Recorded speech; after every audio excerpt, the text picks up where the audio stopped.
Hi, Dan. Hey, Bob. How you doing? Good. How are you doing? I'm all right. Thanks for letting me participate in this. Oh, well, welcome. We're very happy to have you. You're a noted blogger, known for your keen analytical skills. We could use those on Blogging Heads TV. Yeah. The one thing I want to make sure of before you really sign on is that you're ready to handle the demands of fame. Have you thought this through?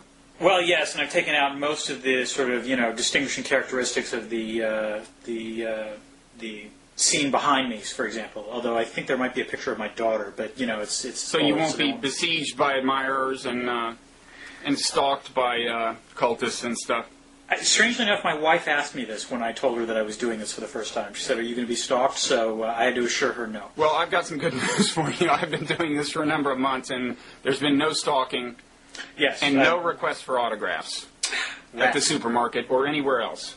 Well, Steve Levitt on Freakonomics had made that bet a while ago that even though he was relatively, people said he was famous, he claimed that he could walk down the street for a month and no one would recognize him. And I think he came close to, succeeding there. Wow, that's intensive research. He walked down the street for a month, huh? Exactly. That's a big database. There you go. Well, of course, he hadn't been on Blogging Heads TV, so we'll see. Well, that explains it. Yeah, maybe we can invite him. We'll see. Yeah. Okay, so we were going to start off with a thing that's all over the news right now in the Middle East. Oh, right. Yes, there's been some trouble there. You've heard about that. Yeah. Now, on your blog, you actually you said you had found some good news about the Middle East. Well, the good news in the sense that Neil Ferguson made, I thought a trenchant point in a Los Angeles Times op-ed where he said that when Israel started bombing in Lebanon 2 weeks ago, there was genuine concern, I think justified, that this was going to lead to a wider regional war, that it was going to draw in Syria, draw in Iran, and it was going to be, the mother of all Middle East conflicts. And I think Ferguson is correct in pointing out that the odds of this happening now are pretty small for a variety of reasons. First, the last thing Syria and Iran want is to actually get into any kind of conventional war with Israel. They're not ready yet. Second, Israel has begun to realize that they're not going to be able, I think, to eliminate Hezbollah militarily. Or if they did, it would take a sustained ground campaign that they don't want to wage. So you've already seen them sort of scale back what they want from this conflict. They were originally talking about the elimination of Hezbollah as a viable military force. Now they're talking about creating a simple 1 mile. Yeah, I read that. What good does a 1 mile buffer zone do if even Hezbollah's smallest rockets can go tens of miles? The only thing I can think it does is that in some way for the Israelis, perhaps it saves face. Because in some ways, I think the Israeli problem here is that their military prowess is based in large, on sort of their real world success, but also in part on their reputation. No one wants to mess with the Israelis. Actually, wait. This is an important question. Can we swear on Blogging Heads TV or not? Mickey has asked me that question. Well, you've got kids like me, right? Exactly. Yes. So I would say be your own judge. I have fairly assiduously avoided it, but Mickey used the S word once. I think. Fair enough. I'll probably restrain myself. You can use the A word too. Okay. If you know anybody who qualifies for that. Yeah. Well, we can. We've got plenty of time. Anyway, go ahead. Cut loose, Dan. Let's make television history. Dan Drezner flames out in his first Blogging Heads. Oh, that's right. Yes. That's a good point. Anyway, the Israeli military prowess is in part based on a reputation for ass kicking. In terms of what they've done in the past. The problem with Hezbollah is that if they engage in a sustained ground campaign and don't succeed, then that reputation suffers a serious dent, and also certainly puffs up Hezbollah. And that was a point made in an op-ed, I think, in the New York Times 2 days ago, that Hezbollah wins if they exist after this campaign ends. And I think the way the Israelis are scaling down what they're expecting from this, that's going to happen no matter what. Yeah, I think... in retrospect, and maybe it's not too late for this, it might have been to Israel's advantage to be seen as being stopped by the United States, right? Yes. If they call it quits, it looks like they basically just couldn't get the job done. Whereas if they look like they're chomping at the bit, but George Bush says no, that's a relatively graceful way out of a situation that otherwise, as you say, could cut down the credibility of their military. So I'm a little I guess it's only become apparent fairly lately. I mean, as we talk, the kind of meme of the day in the MSM was, Israel finding the going unexpectedly tough, Hezbollah and a surprisingly resilient foe. You were seeing murmurs of that in the blogosphere. In fact, Billman at Whiskey Bar, a day or two before the MSM picked it up, was making an argument to that effect. But now it's kind of officially recognized. So maybe Israel is only now just coming to terms with it. But I mean, ironically, as of now, you've got them simultaneously scaling back their ambitions as if they recognize that they can't really defeat Hezbollah, and yet continuing to insist that they don't want any kind of ceasefire imposed on them. If I were them, I would whisper to Condi Rice, stop us, and we'll pretend we don't want you to. But I don't know. I mean, I agree that the current the current meme now in the MSM is that Israel is facing much tougher than expected resistance because of Hezbollah, which automatically makes me suspicious of the meme. I don't deny that Hezbollah probably has created fierce resistance, but I think there's an asymmetry in the information reporting here, which is simply, reporters can talk to the Israelis. It's not clear to me the extent to which reporters have access to what Hezbollah is doing, and whether or not Hezbollah is actually being fully, Hezbollah is obviously not being transparent in terms of what they've suffered. Yeah. So I do have to wonder, to what extent are they actually suffering, losses? I have a hunch that they might actually be suffering greater losses than we know. But the fact is, I don't know, and I don't think anyone Israel knows. Claims they've killed more than a couple hundred Hezbollah, actual soldiers. Right, but I mean, we don't know. We don't know. The Israelis could claim that. Maybe they're right, maybe they're not. Yeah, I think, but it is a different kind of foe than they have faced in the past. It's not a nation state, and it's also not... It's not a nation state, but it is a cohesive fighting force, which is not something they're used to, frankly. Even from the nation they're states not used to they're not used to a non-national army cohesive fighting force for sure, especially in an area that is fundamentally foreign. This is not like the West Bank or Gaza, which Israel has more or less remained in control of and in touch with and has extensive intelligence about. That's true, although, you remember, Israel was there for a rather extended period of time, starting from 83 to, I think, about 96, 97. Yeah, that's right. So, they've been there for a while. They haven't been there, in many years, and perhaps the problem is that they thought their intelligence was better than it actually was. Well, and Hezbollah has dug a lot of tunnels since then, Yeah. Clearly they were surprised by not just the tunnels of the infrastructure. I think the thing that clearly surprised them was the extent, the degree of sophisticated missile technology that Hezbollah had. That was clearly the major shock to the Israelis once the bombing started. Mm-hmm. And that was why they kept saying that the real escalation in this, in their mind, was not the kidnapping of the soldiers, but rather the rockets launched into Haifa. Yeah, they do have range. They're not especially sophisticated in terms of accuracy. They're not precision-guided instruments, but they do have range. I think the other thing that was maybe new, Juan Cole made a point a week or two ago that Israel was not used to working in an environment where it had so little control over how the media covers it. It's been a long time since it's fought a war like that. Certainly, in other words, in the West Bank and Gaza, Israel has, he was arguing, has more influence over the media. So the kind of blowback they were getting through the international media in terms of graphic pictures of dead Lebanese was something he was saying they hadn't especially figured on. It was kind of a little bit of something we had to come to terms with in Iraq, too. War is just more transparent than it used to be. No, that's absolutely no question. Although my suspicion is they probably wouldn't have cared about that. I think what surprised the Israelis is the fact that, Hezbollah didn't crumple. They didn't, the Israeli military doctrine is based on the idea of sort of lightning-fast, quick strikes, which lead to very quick victory.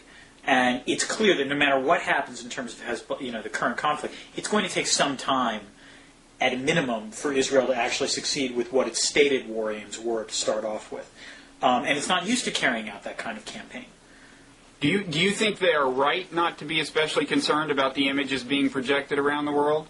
I don't mean morally right. Do you think that it's smart national self-interest to not care about that? No, because the conflict is taking longer than they thought. I mean, you have to remember. I think if Israel had managed to have wrapped this up within the first week of the conflict, I think they would have emerged not only unscathed, but in some ways bolstered. Because it's worth remembering, a fair number of governments in the region have no love lost for Hezbollah. Because they're states and look at Hezbollah in the same way to some extent that the Israelis do, as a much greater nuisance and as a source of power projection by both the Syrians and the Iranians. So, Egypt, Jordan, the Saudis, all did not want to see Hezbollah necessarily prosper. The problem is that over time, two things start to happen. The first is that Hezbollah, by not being destroyed, looks stronger and stronger and stronger in the eyes of the Arab street. And the second is, as time goes on, any sort of bombing campaign by air is going to eventually kill more civilians and fewer actual, targets. Right. And so as a result, this is where the media perception comes into play. Morally, Israel looks like it's conducting an unjust war. And there's been a lot of, chatter in the blogosphere about whether or not, is Israel acting in a disproportionate manner or not. Yeah. There is, I think you linked, by the way, to this Mark Lynch blog, which is a very valuable source of information about how things are being perceived in the Arab world. I think he's kind of an expert on Arab opinion and has written a book about it. That's exactly. But we'll link to that because it conveys, something I didn't even quite think about. But just he was talking about how Condi Rice's phrase, these are just the birth pangs of the birth of a new Middle East or something. Yeah, birth pangs of a new Middle East. Right? Yeah, and he was pointing out how badly that had played in the Arab world. And when you think about it, it makes sense. And the other thing is that, she doubtless went to Beirut to try to win over the Arab street. But as he pointed out, the way it worked out where Israel stops the bombing of Beirut while she waltzes in and out, and then once she's gone, resumes the killing of Lebanese, actually had, if anything, the opposite effect. It didn't. That was not effective PR. No, what it does is that it makes the war, the responsibility for the war, seem to switch from the Israelis to the United States. Yeah, and that, I mean, you were saying that Neil Ferguson discounts the possibility of this turning into World War III in the sense of alliances of nation states against each other, and I think Edward Luttwak has made a similar argument, and that may be true, but in a way that's not the only thing that greatly concerns me. The other thing that greatly concerns me is, and this has been a fear all along, is that this kind of clash of civilization's narrative starts to take hold more and more. My reaction, the reaction of a lot of people when Sam Huntington first wrote that book, The Clash of Civilizations, was, well, it's a somewhat simplistic, overstated thesis, but if we play our cards wrong, it could happen. It could become a kind of self-fulfilling prophecy. And I think, when you see Israel fighting wars on multiple fronts against Palestinians on the one hand, Lebanese on the other, and meanwhile they're being very closely identified with America, if not with the whole West, you see how this narrative starts to take root. And of course the Iraq War, how badly it's gone at least, has contributed to that as well. There again, America can be depicted as killing innocent Muslims and so on. So, yeah, but Iraq actually shows the fundamental flaw with the Clash of Civilizations thesis, which was Huntington was clearly onto something in pointing out that one of the fault lines can take place between civilizations. But Iraq also shows that some of the bigger fault lines are actually between civilizations. I mean, the fundamental fault line in Iraq right now is not necessarily between U.S. soldiers and Iraqis; it's between Shia Iraqis and Sunni Iraqis. And so this becomes an interesting question. Whether or not the conflict between Israel and Hezbollah manages to actually bridge the divide between Shia and Sunni. And that's another factor that explains in part why the Egyptians, the Jordanians, the Saudis don't really like Hezbollah. They're a Shiite group, and most of the Arab world are Sunni. Right, and yet these leaders are seeing the reaction on the street. I mean, just to show you how fluid this is, as I think you suggested, I mean, there is a lot of Sunni sympathy for the Lebanese. And of course, there are Sunni Lebanese as well as Shiites, but the Shiites are the main target. Partly out of hatred of Israel, I'm sure. But for whatever reason, what's going on now is doing some bonding between Sunnis and Shiites, and that is constraining the Sunni Arab leaders who would like to come out forcefully against Hezbollah, and they would like to to weaken Iran and Syria, but I think they've Condi Rice wanted to stop in like Cairo or somewhere in the Arab world, but the Arab leaders said, "Hey, no thanks, we don't want you." And that's a sign, I think, that something like this does tend to, it does play into the clash of civilizations narrative. Even though you're right, I agree with you. The thesis is intrinsically flawed, but it can acquire more or less reality, more or less of a correspondence with reality as reality changes, and our job should be to keep reality from moving in that direction, and that's what worries me about this. I think partly what's going on here, and I think that partly explains the Bush administration's strategy, or why are they doing what they're doing? One of the things that characterizes this administration is they don't have a fear of shifting the status quo. That is. I think we can all agree on that. I think we can all agree on that. You could almost put it more strongly, but definitely in that form, every American will agree. Yeah. Now, to be fair to them, there are points where there are issues on which they're correct. For example, consider the disposition of U.S. forces in the world, right after 9/11. It didn't necessarily make a lot of sense that we have a large number of soldiers in Germany when Germany's not really a trouble spot anymore. Or the fact that we had more diplomats in Germany than we have in India. So there are aspects where the administration, I think, is actually correct, where they think, look, we've got to shift the status quo. And in the Middle East is one of those areas where, they could make a case in 2001 of the policy that we pursued up to now, of sort of, tolerating the status quo doesn't work. You wind up with these sort of corrupt, unrepresentative Arab governments. So I think they believe, therefore, that any kind of change is good change. And this is where I tend to agree with you, Bob. Their problem is that they haven't anticipated necessarily that sometimes change is not just bad, it could potentially be catastrophic. And so the problem sometimes for U.S. foreign policy is that even if the current status quo looks bad, there are a lot of other possibilities that are even worse. Right. And, I really hope we don't wind up in one of those, but that's sort of, I think, what's going on in terms of what the administration is thinking. They genuinely think that any shift from the status quo is good, whether or not that shift might actually be catastrophic in the short term. Yeah, they seem not afraid to shake things up. I mean, I had thought that there was kind of that as the neocons kind of declined in credibility in the wake of the Iraq War, that you were seeing a certain ascendancy of realists in the administration. But I've got to say, in this latest round, I don't really see that in Condi Rice. I don't, Well, no, I would disagree in some sense. There's one way in which realists and neocons would agree on this, which is neither of them like Hezbollah. Hezbollah is a non-state actor, and, it's committed to the destruction of the only viable, the only stable democracy in the Middle East. There's obvious reasons why neocons would oppose that. But realists have no love whatsoever for non-state actors. And that's partially what's going on. They don't, but what I would say is, in figuring out how you defuse non-state actors and disempower them or move them into the realm of legitimate politics, realists are not constrained by a lot of moralizing. In other words, they don't think, no, terror is bad, so we can't do any kind of diplomacy that would involve anything that is a reward for anyone who is called a terrorist. A realist would say, well, if you give them a reward that has the effect of moving them away from terrorism and doesn't set some sort of horrible precedent that will encourage terrorists elsewhere, we're willing to consider that. But because realists are not as moralistic as neocons. That's true. That's kind of what I mean. And there's a certain moralism that seems to be driving the refusal to get into serious diplomacy here. Well, I think it's also a conceptual problem, which is the United States, and I might add it's not just the United States, it's almost every government in the world, doesn't deal well with non-state actors that violently oppose them. It's not an easy issue to deal with. And I think the way the administration thinks of it is, and I think the parallel, my guess is, though they haven't said this, my guess is they think the parallel between Lebanon and Hezbollah is what happened with Al-Qaeda and the Taliban in Afghanistan, which is the Taliban was a relatively weak, government that was in essence bought and paid for by Al-Qaeda. Right.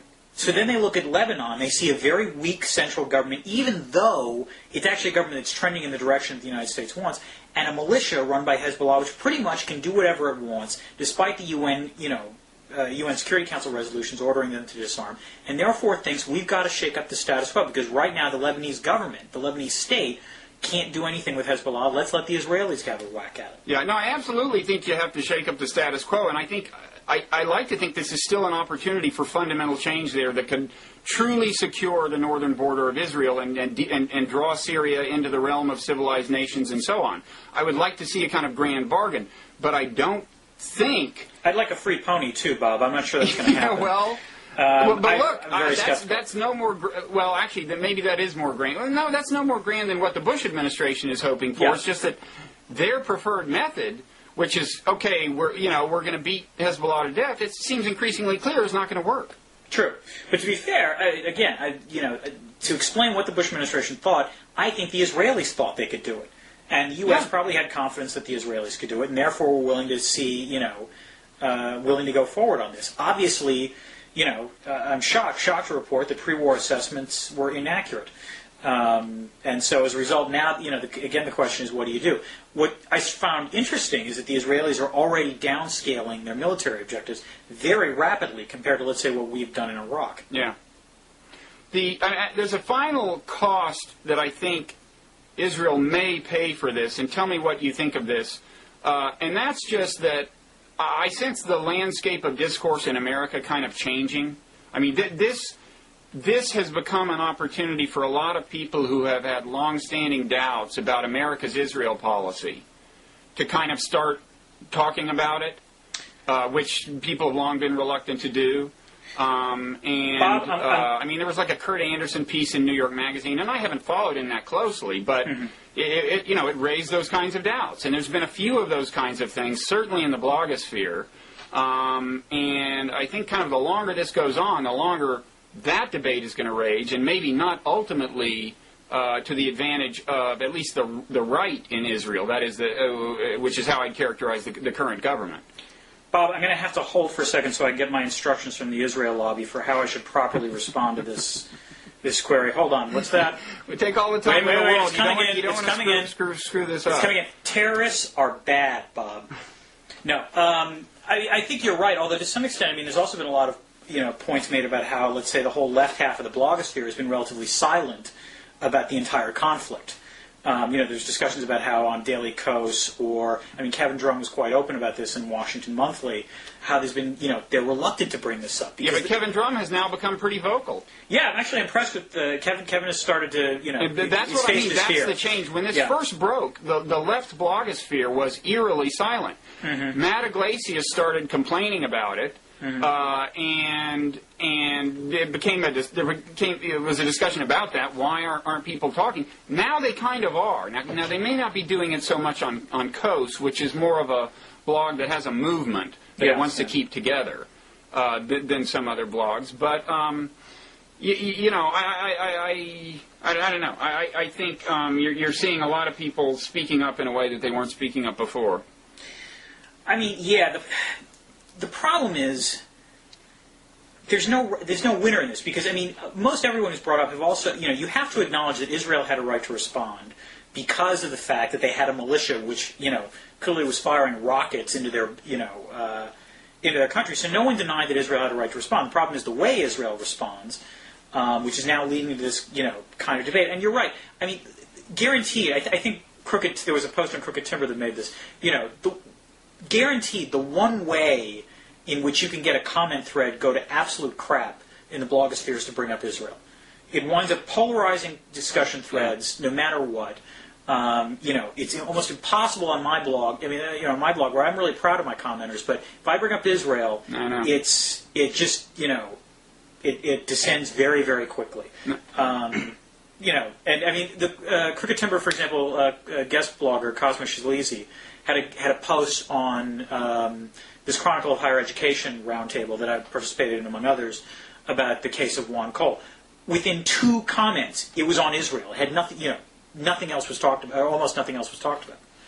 Yeah, no, it's true, and I know just writing about these things in the MSM, as I told Matt Iglesias on Blogging Heads TV, I found there's nothing you can write that won't get hate mail from both sides. Oh yeah, it's so polarized. Yeah, and that's another disincentive. I mean, what bothers me about the debate as it's going to unfold is that it's going to be, to some extent, there's going to be this argument that we've been serving Israel's interests at the expense of America's interests. we shouldn't be Israel's friend. I think that's completely wrong. I think our interests are actually closely aligned. It's just that we have not been serving Israel's interests or our interests. Yeah. Our job, I think it's totally understandable that there's overwhelming support in Israel for the response the military response that we're seeing. If you look at how America changed after 9/11, this is just the way human beings are. They get hit, they feel threatened, and Israel certainly it has a reason to feel threatened, and they want extensive retaliation. Fine, but in a situation like that, if that kind of retaliation is not in your interest, as this seems it's turning out not to be, it is the job of your more impartial friends, especially powerful ones like America, to restrain you. Especially if that lets you blame them for the restraint. So I think this goes way back, us not saying no on the settlements and so on. I just think the problem is America has not been a good friend to Israel, and I don't like to see the debate framed the way it was to some extent in the Mearsheimer paper as kind of American interests versus Israel's interests. I just think we need to do a better job of serving both. No, I think this might be one area where, the neocon sort of zeal for ideological consistency might have gotten the better of U.S. foreign policy, which is the attitude of, we're at war with terrorism, Israel is at war with terrorism, all justifiable, all necessary means are justifiable, therefore we can't criticize the Israelis for what they do, does put us into a bit of a bind. There's no, it's a problem. Okay, so we can close on agreement that we are in a bind.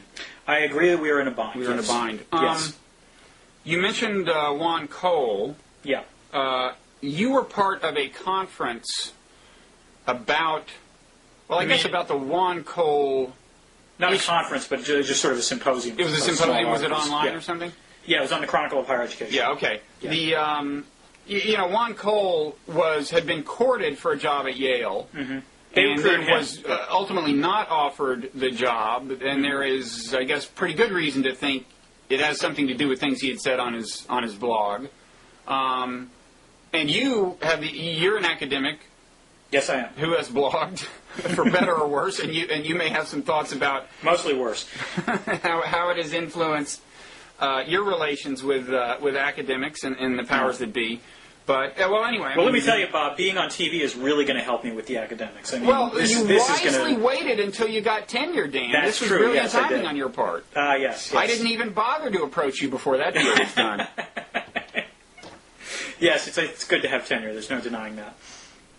Is it your sense that, is Juan Cole a special case, or are academic, first of all, do you agree that his blogging is what got him into trouble at Yale? And B, is he a special case, or is this like a looming peril for academic bloggers everywhere? Okay, first, I'm reluctant to assert that it was his blog that got him into trouble there. There's been a lot of reportage about this, but I haven't seen any, part of the problem with this, which is what I talked about in the piece, is that, academic hirings, particularly at the senior level, are almost like a star chamber. You have no idea, if you get 10 tenured academics into a room, what the hell they're thinking, going in, and then God knows what decision they're going to come to on the way out. My guess is the blog probably played a role, but I would also bet that if you actually gave a lot of these hiring committee people lie detector tests, they would pass them saying the blog didn't play a role. Mm-hmm. Sometimes it can play a role only at the subconscious level. Yeah. The second question is whether or not someone who comes to prominence by blogging as well as scholarship gets into trouble in terms of being hired at a senior place. And I think the answer there is yes. Just because, blogging is a, process where, it's almost near instantaneous, moving from your brain to the keyboard to the World Wide Web. The best academics in the world are going to screw up at some point or another, in terms of posting. Even if they're right in substance, the tone can be off, or their facts can be off, or just an error, or it's so easy to screw up, and one screw up, one blemish, affects reputations when you're talking about really senior, prestigious appointments at top tier institutions. And I should point out that Cole has a top tier appointment at a top tier institution in Michigan. He's at Michigan. Yeah, he's at Michigan. This is just whether Yale was going to hire him. But there's no question, hiring at that level is a fundamentally conservative act, because once you hire them, it's the Pottery Barn rule. You buy it, it's not the Pottery Barn rule. You buy them, you've got them for life. And so any kind of doubt makes it very easy to just say, no, we won't do it. And blogs are an extremely easy way to foster and foment doubts. Yeah. Well, if you think print blogging is perilous, as you suggested, wait till you see video. Yes. It really is. It I've really already is scary scratched my sometimes. nose. I mean, especially when I get into these fights with Mickey and lose total control of my senses. And it's all there in the archives. Fortunately, I'm not looking for tenure anywhere. I mean, of course, Juan Cole is kind of pushing the envelope. I mean, look, his blog has an attitude. I mean, it's very valuable because he knows a lot of stuff. His knowledge base is extensive. His knowledge. I mean, my read on Juan's blog is that if he's talking about sort of the Shia in Iraq, he's probably dead on accurate. If he's the further he gets away from that area of expertise, the less and less I trust his blog. Or the more and more he sort of sounds like your general, blogger, and he lacks the expertise. I mean, last year I had a run-in, sort of blog run-in with him when he asserted that all international relations professors in the United States, buy, I believe, as he put it, the master Zionist narrative. Now, that's just a crock. There's no other way to put it, because I know international relations, and so I know Juan is just wrong there. And that's something that, gives you pause. The question is whether, if someone posts something like that on their blog, is that valid to discuss when you're talking about hiring them as an academic? And this is the problem with bloggers. Suddenly, what was our hobby becomes something that can potentially be judged for hiring. Yeah. On the other hand, it's worth pointing out, academics aren't the only ones that have to deal with this. Mm-hmm. Plenty of people have been fired for having blogs, and for mixing the blog with the workplace. So, in some ways, as academics, we're lucky that a few of us have this institution of tenure where we can get away with occasionally doing something that's on our work and not get fired for it. But there are costs to it. I mean, and I think Erin O'Connor made this point in her Chronicle essay, which is to say it's perfectly valid for Yale to bring up the blog as, potentially a means not to hire Cole. I think my take on it is that if you're going to bring up the blog's negatives, you at least need to consider the positives as well, which is to what extent has Cole actually managed to inform people about the internal politics of Iraq. Yeah, I think pretty considerably in that score. Yeah, and that's not something to be underestimated. No. I think that's the problem I have is that I think at present, elite institutions of higher learning are perfectly willing to incorporate the negatives of blogs when they sort of consider what they're going to do, but they fail to appreciate or understand what the positives of blogging can be. Yeah. No, it's a weird... By academics and when it's done well. No, we are at a weird moment where and there are also kind of generational differences in how these things are perceived. Yeah. For example, the being on this particular site may not make the needle on your gravitas meter go up. Yeah, I'm thinking no. But you never know. You never know. And there are people who appreciate its subtle depth, notwithstanding a somewhat frivolous air sometimes. Okay. Moving from a relatively sexy topic, Juan Cole, we now head to Doha. Yes. The trade talks. There was Doha is the latest round. It's dragged on for years and years in international trade negotiations under the auspices of the World Trade Organization. Mm-hmm. It keeps failing, and people keep saying, okay, but it's not quite over. We'll have more discussions in the Doha round, and every time they have them, they fail, and that just happened within the last few days. Mm-hmm. Let me ask you first, do you agree with me, and the issue, by the way, was kind of, the big hang-up has long been farm subsidies, or a big hang-up in the West, or protectionist barriers of one kind or another against imports of agriculture from the developing world by America and by Europe. Do you agree with me that the liberalization of trade actually deserves to be considered a little weapon in the war on terror, long term? In the sense of it fosters development and therefore, eliminates frustration. I don't buy any simplistic formulations about, terrorists always being poor people. In fact, of course, on 9/11 they were mostly middle class and so on.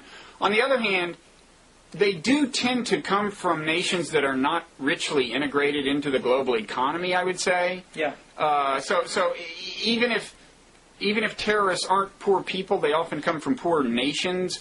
Either that or nations whose only form of affluence is control of some natural resource, and so really aren't richly interdependent with the world the way a globalized nation is. Yeah. Well, I mean, look at it this way. In this way, you actually agree with the Bush administration. This is the Bush administration's position. They articulated this in their 2001 national security strategy, and I think they re-articulated it in the 2006 version, or the 2002 national security strategy, and then the 2006 one, where they basically said, no, poverty is not a cause of terrorism, but certainly, offering opportunities through trade is one way to sort of blunt the desire or the frustration that creates, extremist movements. Yeah. Yeah. No, I mean, it's... Look, the Doha round, and trade is one of those areas where even the Bush administration, which has been accused of being this sort of unilateralist, anti-global governance group, administration, if you take a look at trade, that's not the case. The U.S. was responsible for creating the Doha round in the first place. It was declared dead after a ministerial session in Cancun in 2003. It was the United States who resuscitated it. The U.S. wants to see this round succeed. And when it collapsed this week, a lot of countries, the EU trade negotiator and India and so on and so forth, blame the United States. And frankly, these guys are being way too modest because it was hardly just the United States responsible for the trade round collapsing at the current moment. India never wanted to see it succeed in the first place, and the EU has its own problems with Why didn't India want it to succeed? Because for India to agree to this, they were going to have to be asked to reduce, India has a fair number of protectionist barriers, both for agriculture, which after all employs more than 500,000 Indians, as well as manufacturing, where you've just got these sorts of web of protections. They're very competitive in IT services and outsourced areas, but that doesn't employ all that many Indians. It employs less than 1%. They didn't want to have the round start in 2001 in the first place, but they were simply out of the loop. They sort of acquiesced to it. And in some ways, their goal, I think, throughout this entire round has been to see the round fail, but not have themselves be blamed for it. Mm-hmm. So it isn't just us, and it isn't just the No, Europeans. it's everyone. It's I would say the developing countries are being way too modest about the responsibilities for who's causing this to fail. And to be fair, what's going on is that this is the first round where the advanced developing countries, the Brazils, the Indias, the South Africas, actually have any voice in terms of determining what the trade round is going to be. Mm-hmm. Even the Uruguay round was largely determined by the U.S., the EU, and Japan. They're newcomers to the table.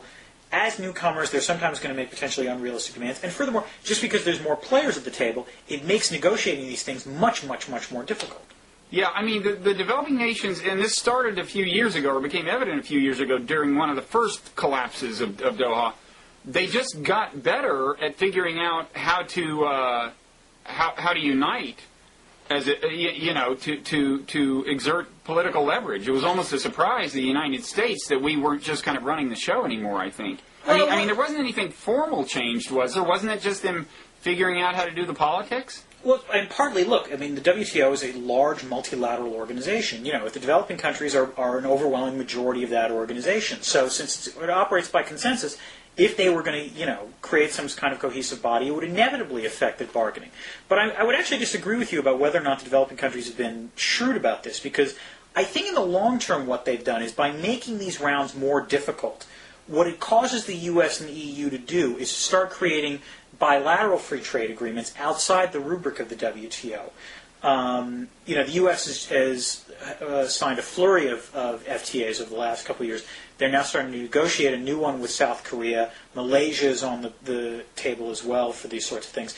Now, from the U.S. perspective, what's interesting is that Congress likes these FTAs a lot more than they like the WTO. And the reason they do is because in a bilateral situation, the U.S. is always going to have more bargaining power than whoever they're negotiating with, unless it's the EU. Similarly, the EU is in a situation where if they create preferential trade agreements with other states, they can dictate even stronger terms than in the WTO. So, for a lot of these large developing countries, they actually, I don't think, want to see the WTO collapse, because what then happens is the U.S. and the EU will just going to create, a web of free trade agreements where they get their preferred set of rules outside the WTO. Well, what happens to the one, if in that scenario where less and less of the protection of free trade is happening at the WTO, what happens to the one valuable thing that was attendant upon the creation of the WTO, in other words, the evolution of GATT into the WTO, which is an actual mechanism for adjudicating disputes and authorizing punishments against the guilty parties, which so far I think has worked pretty well in the sense that the decisions have ultimately been respected, by and large. I mean, almost all of them, yeah. So I mean, is that a concern if we move to a world that is like a crazy quilt of bilateral and trilateral deals? Yeah, it's absolutely a concern. I mean, the question is, if the WTO stops being the sort of focal point for trade negotiations, then as a result, does the respect for what the WTO dispute settlement mechanism and appellate body decisions, do they start to erode? I think absolutely it's a concern. I mean, part of it depends on the extent to which you buy the so-called bicycle theory of trade, which says that unless trade integration is moving forward, right, like a bicycle, if it starts to slow down, it'll eventually totter and collapse under its own weight. Right. So the question becomes now, given that the negotiations are at a standstill, does this, it'll be interesting to see the next 6 months what happens. Yeah. Because on the one hand, my guess is, you're going to have people claiming the sky is falling because no trade round has been negotiated. But in fact, that's not necessarily the case. You still have the WTO. It's not necessarily disappearing. But the interesting question is going to be whether you're going to see much, really significant trade agreements signed outside the WTO. Yeah. And if you start seeing like a U.S., South Korea FTA created, that's going to send a couple shockwaves through the world trading system. Well, it's always seemed to be a miracle that, even back in the days of GATT, that these things got negotiated at all when you consider how many different parties were. And I think the reason it happened is because there was an age of kind of Western or even American hegemony. Yeah. And everybody more or less just went along. And when all these parties start feeling their oats, it seems to me just logistically it becomes an extremely difficult proposition to get any kind of deal done. Okay, I'm going to shamelessly plug a book that I've got coming out with the Council on Foreign Relations in a month. Your sales are going to skyrocket once you mention it on yes, called U.S. Trade Policy, Free versus Fair, that takes a look, at what U.S. trade policy has got to do now. And yeah, part of the problem with negotiating the WTO is that, 5, 10, 20, 30 years ago, you had fewer countries involved, and it was very clear who the primary countries negotiating these things were. It's not that clear anymore. Every negotiating round has taken longer than the last one.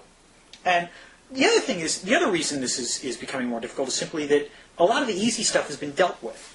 Things like manufacturing tariffs, simple border level measures were dealt with the earliest. Now we're in the hard stuff, which is agriculture. Yeah. Since time immemorial, one of the most powerful interest groups out there is agriculture. Mm-hmm. There's a reason this was put off until the last minute. Part of the reason this is so difficult now is precisely because these issues politically are unbelievably knotty. Okay. Yeah, well, this kind of leads into discussion of something I wanted to cover. I wanted to steer you into discussion of my cherished phrase, progressive realism. I wrote this, foreign policy manifesto in the New York Times. You were kind enough to blog about it.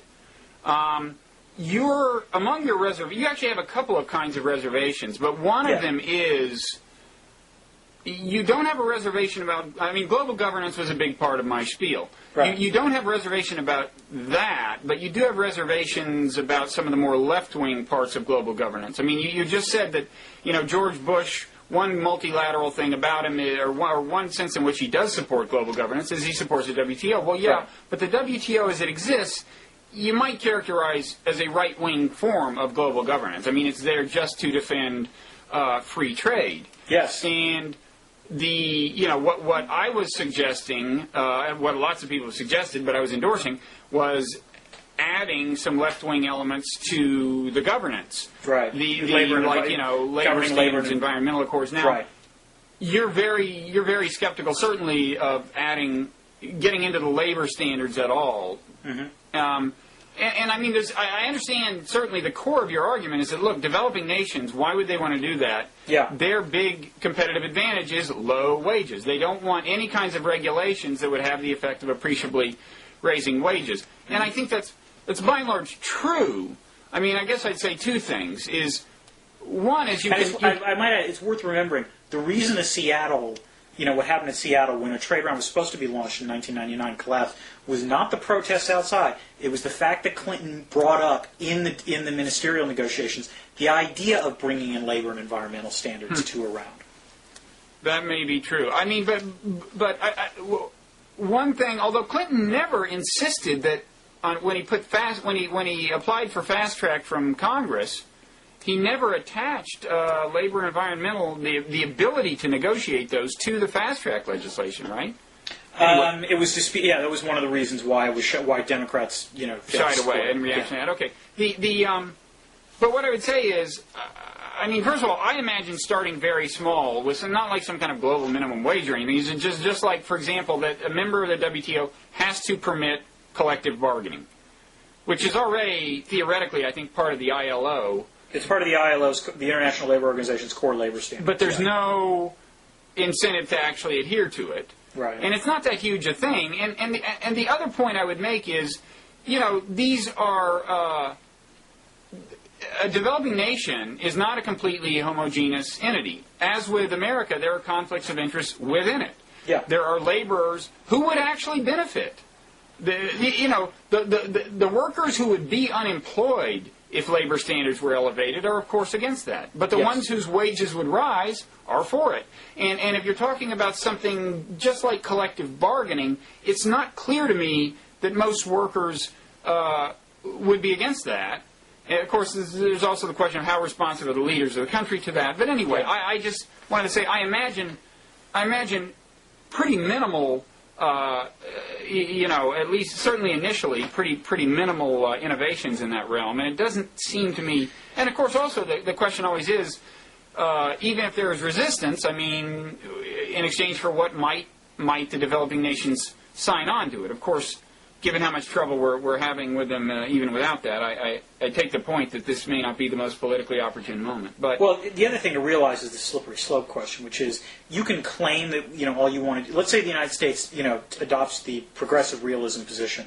And by the way, I do want to find out later how progressive realism is different from realistic Wilsonianism. But I have the answer to that. It sounds better. Okay, as you pointed out on your blog, actually there are differences. That's Francis Fukuyama's phrase, and there are kind of some differences. But he certainly, a lot of people are in this ballpark. I didn't invent the ballpark. I just think it's a nice phrase. I think what's actually 2 points. The small point is that the reason that I think what you're proposing won't work is not because even if you say this is modest, for developing countries, this is going to be the crack in the door that eventually leads the door to being wide open. I think their fear is not so much even, putting in core labor standards into the WTO. The fear is having the WTO have any kind of responsibility over labor issues.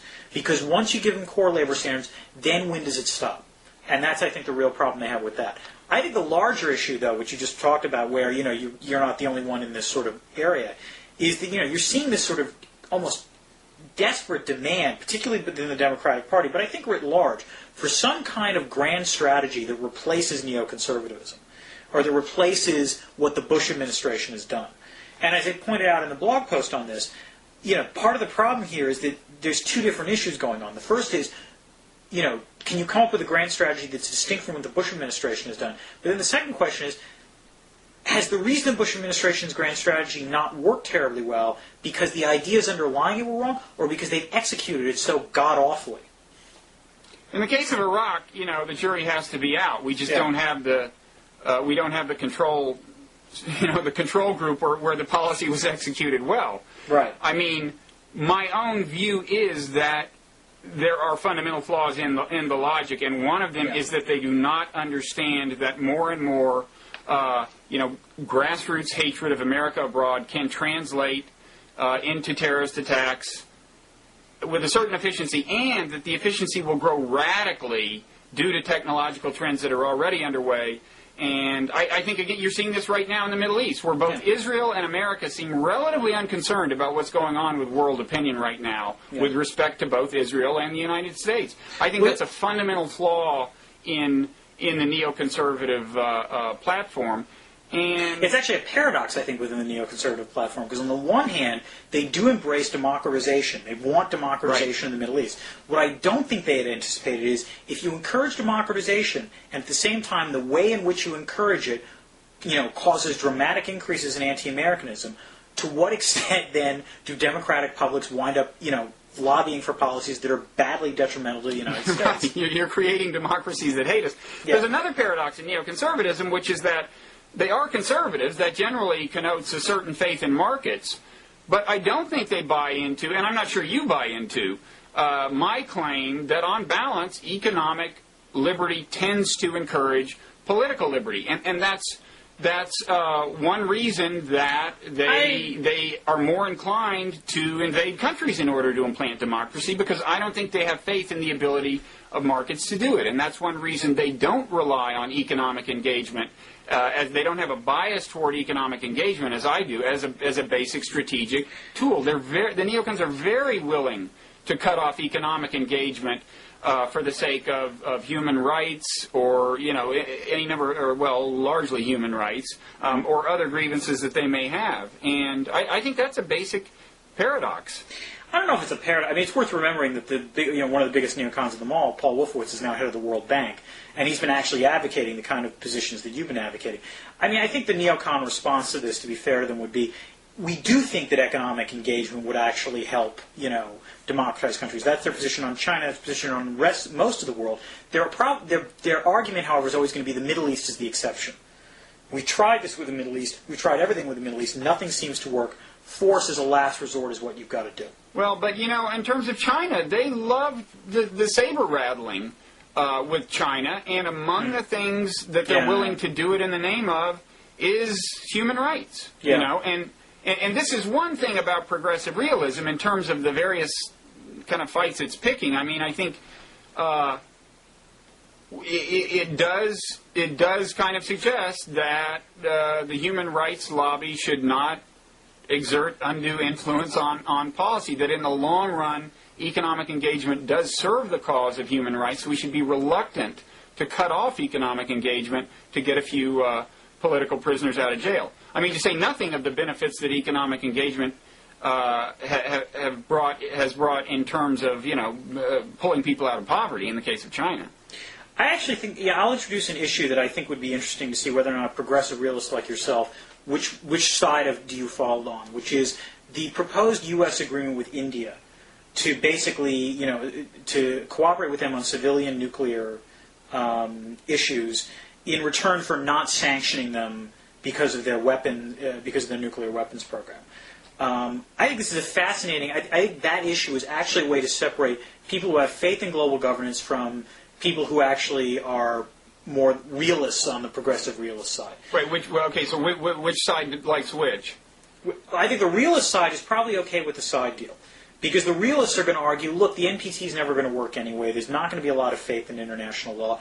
The fundamental fact of life is that India is a rising great power, and they're going to have nuclear weapons. And they've got a lot of decent reasons why they're going to have nuclear weapons. By cutting this deal, they get the weapons, they don't proliferate, and we get a powerful ally that acts as sort of a bulwark against China. If, on the other hand, you're a progressive and you believe in global governance, this kind of side deal with India is going to badly undercut any kind of the non-proliferation regime as it currently exists. It basically gives an out for, weakens sort of the moral argument against Iran and North Korea acquiring nuclear weapons. The argument is that it makes those kinds of issues much more difficult. Right. Well, I would say two things. I mean, I'm on that side of the argument. I mean, because as I outlined it, progressive realism does put a lot of stock in, multilateral arms control, and in fact believes that ultimately this stuff has to become global within 30, 40 years, these accords, given technological trends. And you're right, the NPT is badly flawed, but at the same time, if your aim is to remedy it, you don't want to undercut its credibility. You also don't want to give talking points to Iran, right, which this does, in North Korea. But there's another thing, that there's a part of realism, which I think I said in the piece, belongs in the dustbin of history. And this gets at one of the virtues of this deal you talked about, which is kind of counterbalancing China. There has been a tendency in traditional realism, it has not been intrinsic to the definition of realism, but there's been a tendency to think that clash among economic powers is, not inevitable, but always a looming threat, and the only way out of it is meticulously arranged balances of military power. So you need to counterbalance China with an Indian alliance or something. My view is that, and you're going to criticize me of sounding like Norman Angel, but, you would agree that at least in principle, logically, the more interdependent nations are economically, the more they're enmeshed in a global economy, logically, the less sense war makes. The question is, to what extent does logic prevail? I think you're seeing signs in the post-Cold War world that it's actually prevailing. China and India, which had a lot of tension during the Cold War world, have been behaving themselves and have been doing a pretty smart job of not rattling sabers. And in fact, if you look at what kinds of wars are threats, have been threats for the last several decades, one kind of war that hasn't been a threat is war among great economic powers, which is a real departure from the historical norms. Yes, it is. It's been when powerful nations have intervened militarily, it's largely been to stop less developed nations from fighting or from falling apart or whatever. But there have not been, we've now gone 60 years without the traditional kind of war among great economic powers. So I would say that particular alleged virtue of the Indian deal is being greatly overstated, because I just don't think that kind of counterbalancing is nearly as important as it used to be. I'd rather see us just take advantage of economic interdependence involving China and India. Let regional organizations flourish in that field. One group over there that you've got that India, I don't know if India has observer status. Yeah, right now just observer status. But this Shanghai Cooperation Organization, some people are very scared about that. They think it may be a rival to NATO. I'm not so sure that could be a stabilizing thing, given the intrinsic incentives for peace that the economics is presenting. But anyway, that's... No, and I think the difference between you and I'd probably come down in favor of the side agreement, because I do think the alternative to it is not that India suddenly gets rid of their nuclear weapons and agrees to join the NPT. That's not going to happen. So I think this is one of those issues where I think sort of facing reality and actually getting as much as you can probably make more sense, because I don't think the rhetorical arguments against Iran and North Korea are necessarily going to work. However, I will say this, Bob, which is a lot of the people who would like progressive realism are in Europe, because in Europe, the India side deal has gotten a much higher profile than anywhere in the United States. Whenever I've had conferences in Europe in the last 6 months on this issue, on sort of U.S. foreign policy, the question of why the U.S. is cutting this side deal with India inevitably comes up and is considered a major thorn in terms of transatlantic relations. Yeah. Well, I just think, if you, like me, really devalue the virtue of counterbalancing China, I don't really see the upside of the deal, and I see at least some downside. But we time's running short, and we need to get to the sexiest part of our discussion, which is sports. First, let me say one more thing about the WTO. One reason I would most hate to see the WTO fall apart is that I think in the long run, leave aside labor and environmental accords, there's another part of global governance that I think could ultimately be attached to the WTO, which is things like arms control. I mean, if I'm right about the kinds of threats that are going to be out there and at the disposal of terrorists potentially in 30 or 40 years, we're going to need for every nation to sign on to certain kinds of arms accords, to participate in certain kinds of global sharing of policing data and so on. If that's true, a big piece of leverage you have in encouraging that is membership in the WTO. If you made membership in the WTO contingent on respecting, contributing to the policing of the world, in a sense, which only makes sense if you're going to benefit from the global economy. You should help shore up the platform on which it rests.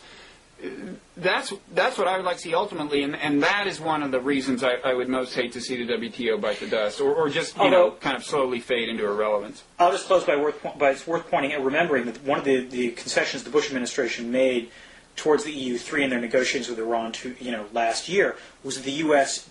removed its sort of block against Iran entering negotiations to join the WTO. Right. I don't think that necessarily helped in terms of making Iran adopt a more reasonable position on its nuclear weapons, or its nuclear program. Yeah, well, we'll see.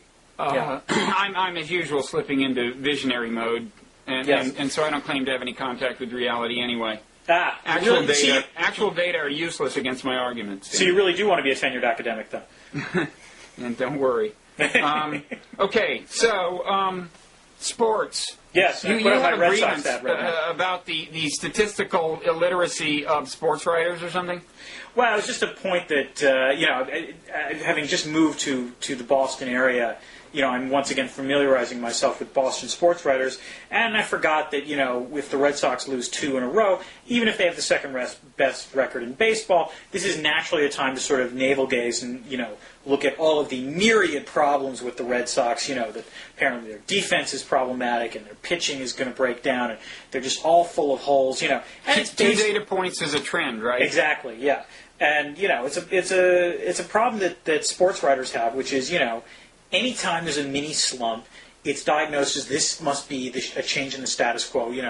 Everything's falling apart. Major changes in trades have to be made. When in fact, very often the best thing to do is just sort of ride things out.